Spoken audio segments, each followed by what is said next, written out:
If you're currently comparing DxO Mark scores, autofocus speeds in milliseconds and buffer depth, all of this just to justify your next camera purchase, then yeah, you're not looking for a Leica. But if you've reached the point that your 3,000 or 4,000 euro mirrorless flagship is more of a clinical appliance, or the camera doesn't feel like an extension of your arm, then my friend, you're hitting a wall that tech specs simply can't climb.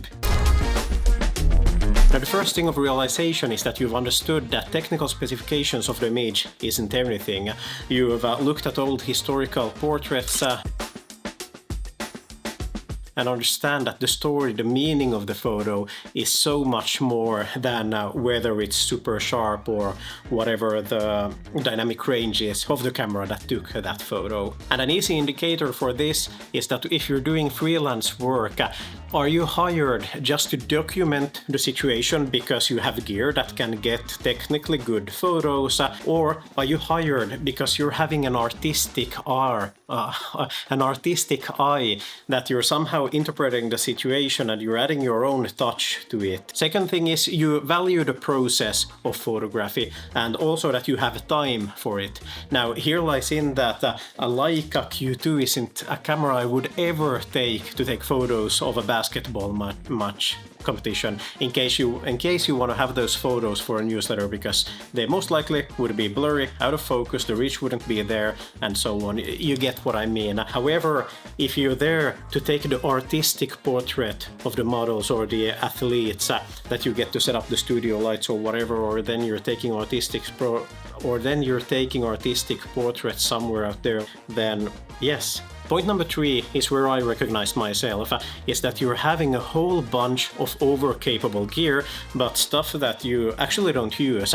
You're having this fine-tuned gear that in low-light scenarios, I'm going to use this for the portraits, I'm going to use that. If I'm shooting the horses in the paddock or the other side of the paddock, I'm going to need this crazy zoom.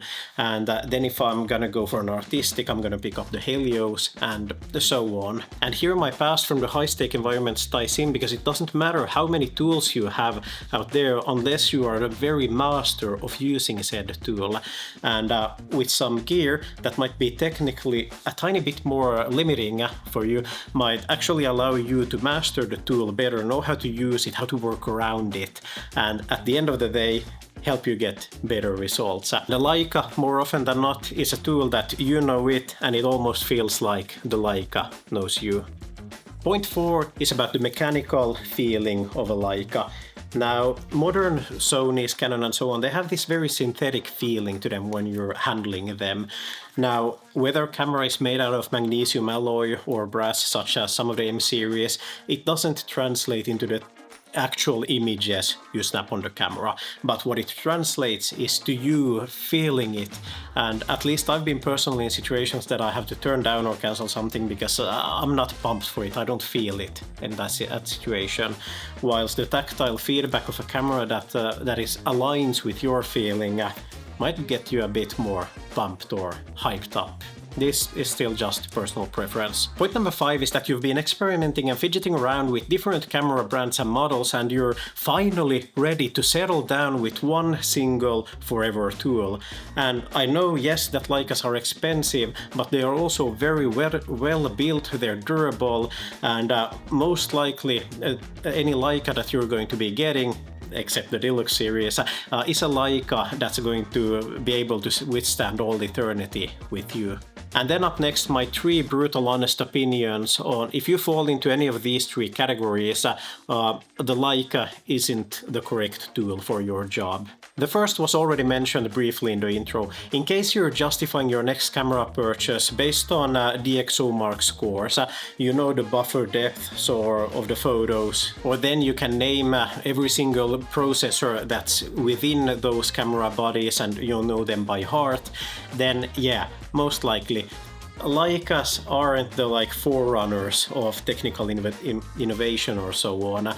You'll be disappointed when getting a Leica. Second point is you're shooting in time-critical environments, that is such as sports photography, where you can't get really purpose of your artistic self, but you need to capture that puck or that ball in motion just as it hits the goal, or faces or then rally cars passing by. Point number 3 is rather self-evident, but still it can't be repeated enough times, and that is that your wallet simply isn't ready for a Leica. Now, they are expensive cameras, and also to expect the batteries, the chargers, and in case you're getting an M series, expect also the lenses to be expensive. And in any situation, it's not economically viable or advisable to purchase Leica gear on credit card. If you're gonna purchase them, make sure to have the cash ready up front. And after all of this, if you're still interested in what it's like to own a Leica camera, check out this video over here where I talk about what shooting a Leica actually then taught me. Thanks for riding fences with me today, and I'll catch you next time. See ya.